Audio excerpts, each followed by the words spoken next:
You're listening to the Candid Comms podcast with Rachel Miller.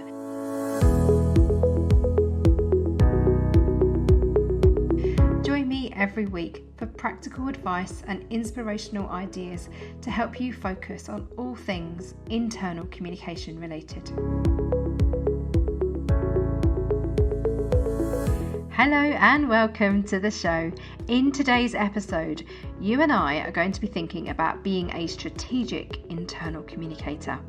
Sounds great, doesn't it? But what does it actually mean? What does it look like? What does it feel like? What does it sound like to be a strategic internal communicator? That's the focus of our discussion today. And as ever, you will leave with one thing to know, one thing to do, and one thing to think about. Are you ready? Let's get started. What do we need to know about being a strategic internal communicator? Well, we need to bust the jargon to start with. What on earth does it mean to be a strategic internal communicator? This is a phrase that I am sure is familiar to you, comms friends. I'm sure that you've seen it on job adverts. I'm sure you've seen people describe themselves as working strategically. But let's just bust it wide open. What on earth do we mean? When I talk about working strategically, I like to replace the word strategic or strategy with thinking. We need to be able to show what our thinking is. When you are working strategically, it means being able to very clearly articulate the thinking behind the doing. So strategy for me is about being proactive, doing the thinking, and then tactics is about being reactive, doing the doing. So working strategically, for me, to think about it succinctly, is the thinking that we put behind it. Now, when you're working inside an organisation, typically within a comms team, if you are more than a team of one person, you will have people who are the thinkers and you have people who are the doers. And then we may separate a team out where the doers are channel managers, they're content creators, and the thinkers are people working strategically. So we are setting standards, for example. We are looking at policies, procedures, advice and guidance, leadership communication. We're doing much more of the deep thinking. Now, that's not to say that people who are working with channels and content aren't doing the thinking, but it's normally we're following instructions from somebody else. Somebody else within the comms team has been setting the standards and it's pulled through into our own work streams and initiatives. Now, working as a strategic internal communicator for me is evidenced through a variety of things. It's being brought into conversations early. So when there are discussions going on inside an organisation where the thinking is being done, so let's give an example. Let's think about change communication. What does it mean to work strategically during change communication? To me, it means being present in the room where decisions and discussions are taking place. You're helping shape the thinking of the organisation. An organisation is made up of its people. Therefore, we need to be present when those conversations are happening. We're helping people think through decisions, we're helping them come to conclusions, and therefore we are creating clarity around our internal communication. Working strategically is often used to talk about leadership communication, where we are seen as trusted advisors. We love that phrase, comms friends, within the world of internal communication. We love being described as trusted advisors, and I really like this phrase. The important bit for me is the trusted bit. Anybody could be an advisor, everybody can give advice, and they often do, whether it's solicited or not. Being a trusted advisor is about building relationships inside the organisation, building relationships with your stakeholders so you become the go-to person. Evidence for that for me includes conversations like, oh, I don't know if you need to know this, but, and then you get told something. Or, I've become aware of this happening over here in the organisation. I thought I would make you aware. Great. When you're working strategically, you are gathering insights and evidence. You are absorbing them like a sponge, ready to do something with them immediately, or parking them, storing them away for future work. So this is what we need to know. We need to know what it actually means to be strategic.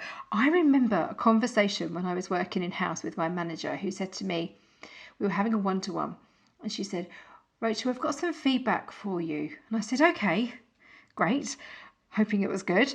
And she said, I feel like you need to work more strategically with your stakeholders. And I remember nodding and smiling and going, okay, right, okay, yeah, okay, I'll take that away. And I remember we finished the meeting and I reflected on it and I thought, I don't know what she means. I don't know what that comment means. What does it mean to work more strategically? So I asked her, I went back to her and we had another conversation where I said, I've been thinking about your comment about me working strategically. I don't actually understand what you mean by that. Can you tell me what you mean? Can you help me understand it? And then we had a really good conversation where she said, I need you to be able to prioritize the work that you're doing. You understand what the business priorities are and now need you to show me through the way you're prioritizing your work. I need you to show me through all the different conversations that you're having with your stakeholders and the recommendations that you're bringing back to me and to the team, that you are doing the thinking around it. Here's that thinking word again. It's the strategy, it's the big picture, the thinking, which then pulls through into work streams and it pulls through into the doing. Now, this didn't just magically happen overnight. I had to really work at it. And one of the things that I did then and that I do now with my comms friends and clients is spot the gaps. So in order for me to work strategically in that particular organisation, I realised I needed better relationships with my stakeholders. I needed to understand what was top of mind for my leaders and what was top of mind for my employees.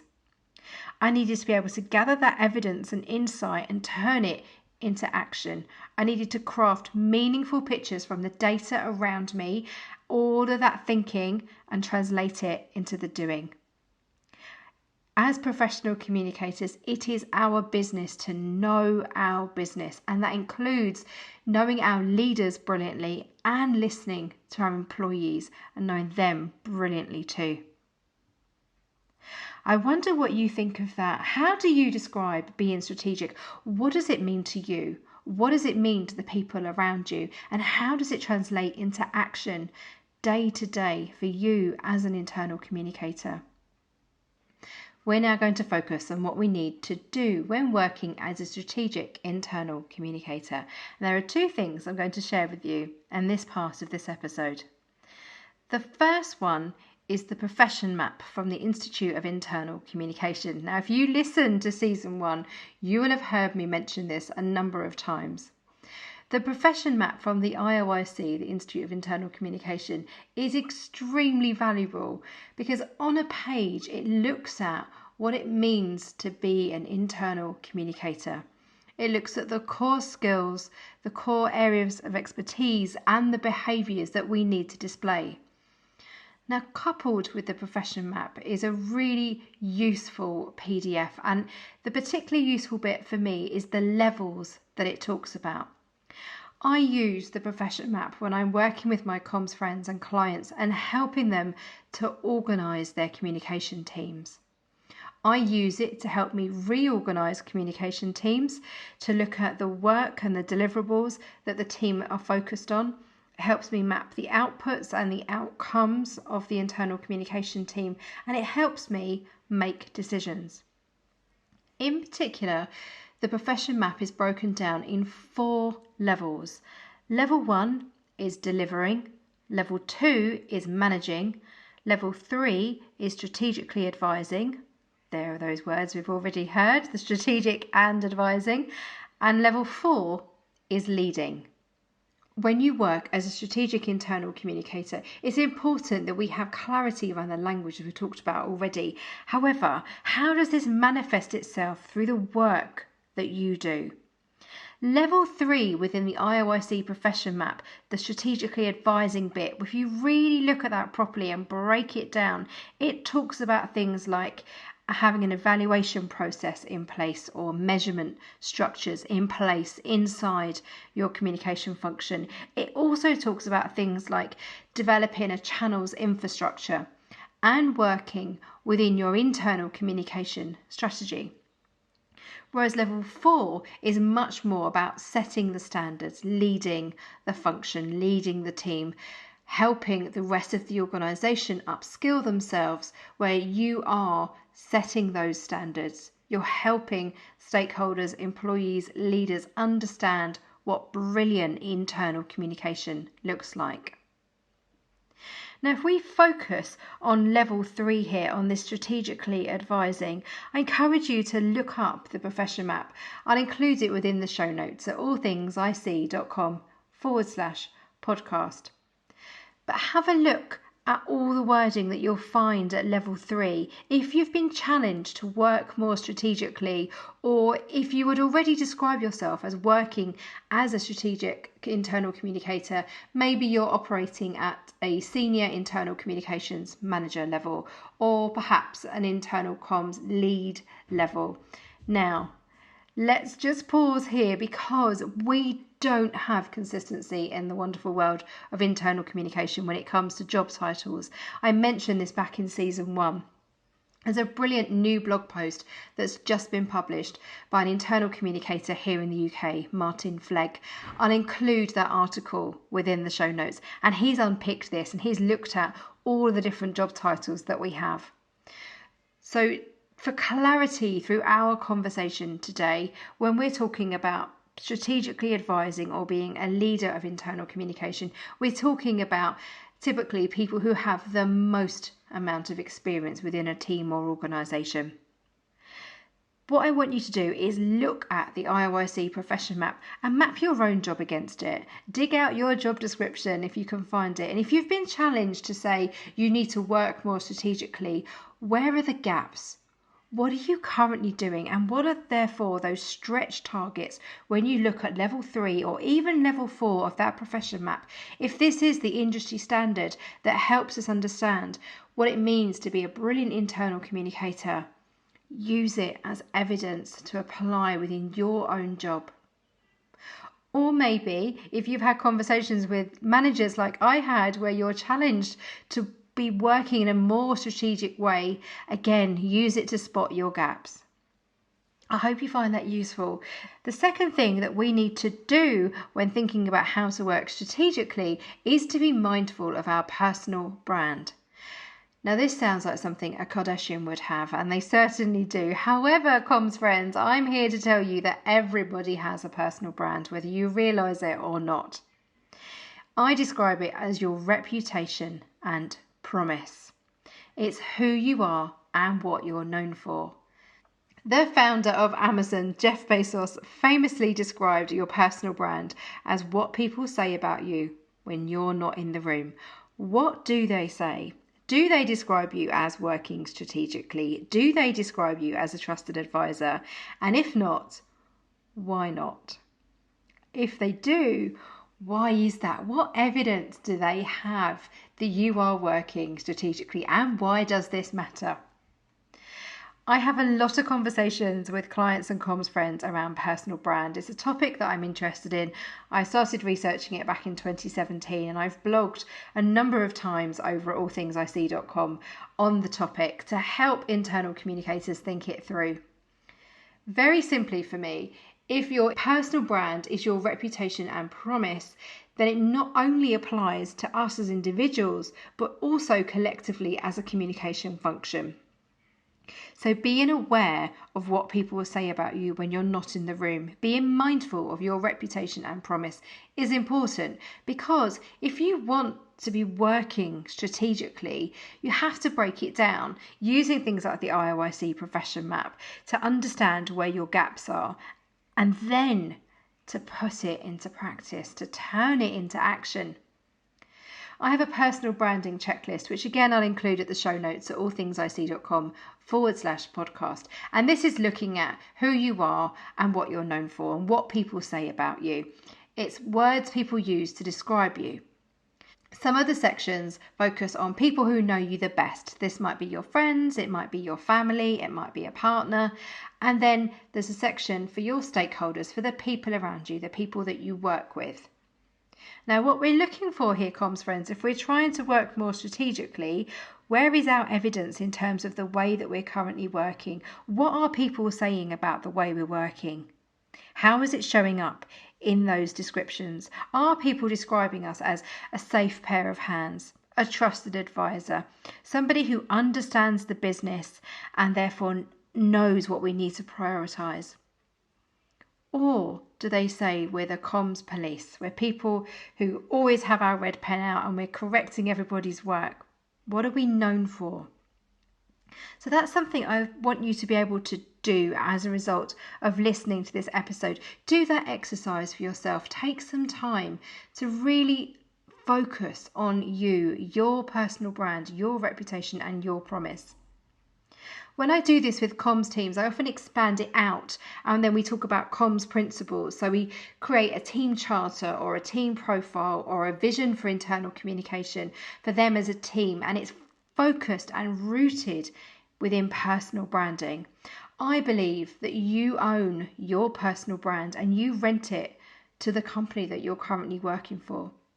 I'll repeat that again. I believe that you own your personal brand and you rent it to the company that you work for.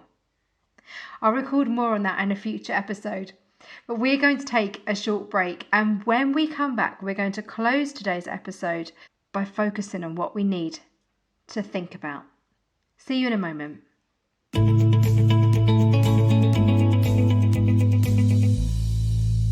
Comms friends, are you looking for internal communication training courses at a time that suits you? If so, I've got you covered. Check out my range of online masterclasses at allthingsic.thinkific.com. There's a whole range to choose from how to be an internal communicator, to how to create a 90-day plan, how to be a comms consultant exploration, an internal communicator's guide to hybrid working, and an introduction to internal communication channels. Full details about all of these courses can be found on that dedicated website, and use the code CANDIDCOMMS at the checkout to save 10%.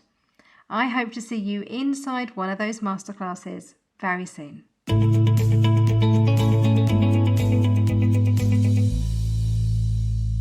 In the final part of today's episode, we're going to dive a little deeper into the IOIC profession map, and in particular I've chosen a section which are the skills and expertise we need to have to be internal communicators, that's called strategy, planning and business acumen, because these phrases are used so often when people are describing what it means to work strategically in internal comms. So we're going to unpick those together in the final part of this episode. So this is what we need to think about.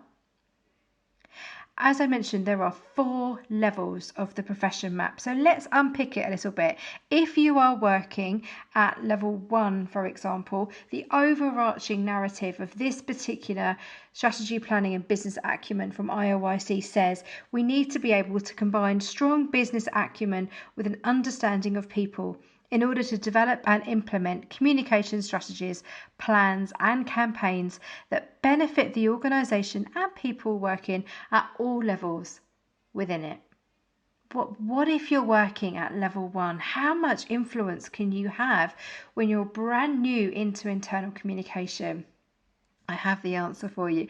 Looking at the map in detail and looking at these levels in details, it talks about the need for us to execute tactical delivery of plans, ensuring alignment with communication strategies, policies, plans, and our calendars, raising any discrepancies with appropriate colleagues. It also talks about making sure that delivery of all plans and activities are compliant with ethical and legal requirements, and that you raise any discrepancies or concerns with appropriate colleagues. So that's level 1. That is how to work in a strategic way. If you're brand new into internal communication, you can do this. Moving up to level 2, it includes examples like managing plans and campaigns to support communication strategies and that align with the communication calendar. Most comms teams have some kind of planning process in place. They might have an editorial calendar or a year planner of events. So it gives you, as Bill Quirk describes it in his book, Making the Connections, you have a helicopter view of the organisation. I'll include a link to Bill's book in the show notes at allthingsic.com/podcast. The third level, and this is the strategically advising level that we talked about earlier, the third level of the IOIC profession map when it comes to strategy, planning and business acumen includes information like identifying strategic challenges, developing local communication strategies as required, using analytical approach to include diagnosis of needs and current state. That's quite a wordy way, I think, of saying it is our business, to know our business. So what we're doing is we're trying to tailor our approach. We're gathering in our insight, we're gathering in our evidence, and we're making recommendations. I have a model that I've talked about back in season 1 of this podcast, which is my global, local, me model. And this is it personified. It's looking at how do we translate content, ideas from a global level into a local level down to a me level. What's in it for me, for our employees? So we're looking at what are our strategic challenges as an organisation? What is the big thinking? What's our big plans? What are our aspirations? What's our purpose? What's our goals? What are we here to do? What difference are we trying to make in the world? Why does our company exist? Whether we're curing patients, selling widgets, transporting people, how does that then translate into local plans and into really personalised plans for our people? Another part of level 3 is making sure that we're developing comm strategies to support local change and transformation activities. Again, bringing that down, global, local, me. You're analysing, you're filtering, you're helping content make sense.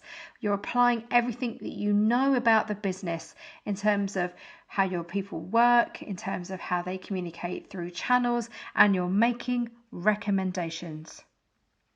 And the final part is level 4. So at level 4 level, you should be able to do everything that I've mentioned already. And this is the most senior level in internal communication. This is the leading level. You need to be able to build relationships with other strategic functions, making sure that organisational level strategies are aligned. So you're looking at including external communication strategies, other people strategies. So we're not just working in isolation in internal communication. The purpose of internal communication isn't telling people what to do.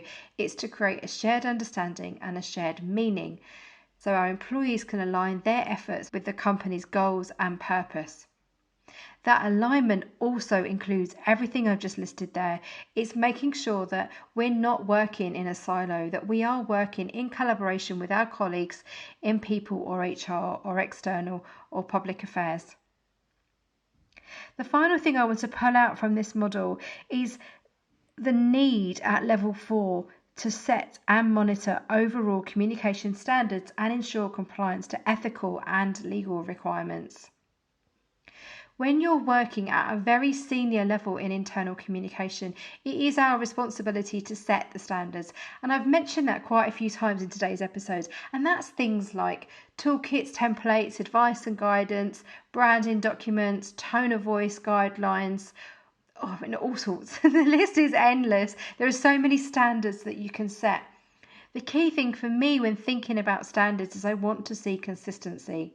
I want to be able to look at the output from an internal communication team, and it is gold standard internal communication. So we've got newsletters that are on brand, we're using the right colours, we're using the right language, and we're so mindful of how the organisation needs to communicate or wants to communicate, and that shows up in everything that we produce. Setting the standards also means helping other people to communicate, to get to a really strategic or thinking, cerebral level of internal communication. For me, is about role modeling what brilliant internal communication looks like. So it's not just about having toolkits, templates, advice and guidance. It's helping employees to understand how to use these things. So it's having things like one-page guides to writing stories. I've seen a shift for internal communicators moving from content creators to content curators. And part of that for us is setting the standards where we help employees know how to write content. We give them a one-page guide of 5 things to know when creating a video, 10 things to include in a story. We're not going to write everything. We're not going to create everything. We're going to curate it. There was a lot in there. I hope you found that really useful to help you start thinking about working strategically in internal communication. The final thing I want to leave you with today is to encourage you to look at job adverts. Look at senior level internal communication roles. How are they being described? What does it mean for different companies to work strategically? How does that show up for them? Look at the differences, look at the nuances of language. It gives you an indication of their culture, the way things are done around here in terms of how they describe it. Sometimes the most senior level role in an organisation, when I look at the job spec, actually shows to me a level of immaturity in terms of understanding from the organisation when it comes to internal comms. It's very often very senior roles. I see this in startups, for example, when they're recruiting for their first internal communicator. That person needs to be all things to all people. And actually what they're asking for is a really heavy dose of tactics coupled with strategy. I hope you found this episode useful. As ever, you can find me online and I'd love to hear from you. What are you going to do as a result of listening to this episode of the Candid Comms podcast? Do get in touch. You can find me on Twitter at All Things IC. You can find me on Instagram, Rachel All Things IC. Look me up on LinkedIn, Rachel Miller, or feel free to get in touch via my website, allthingsic.com. And remember, what happens inside is reflected outside. See you again soon.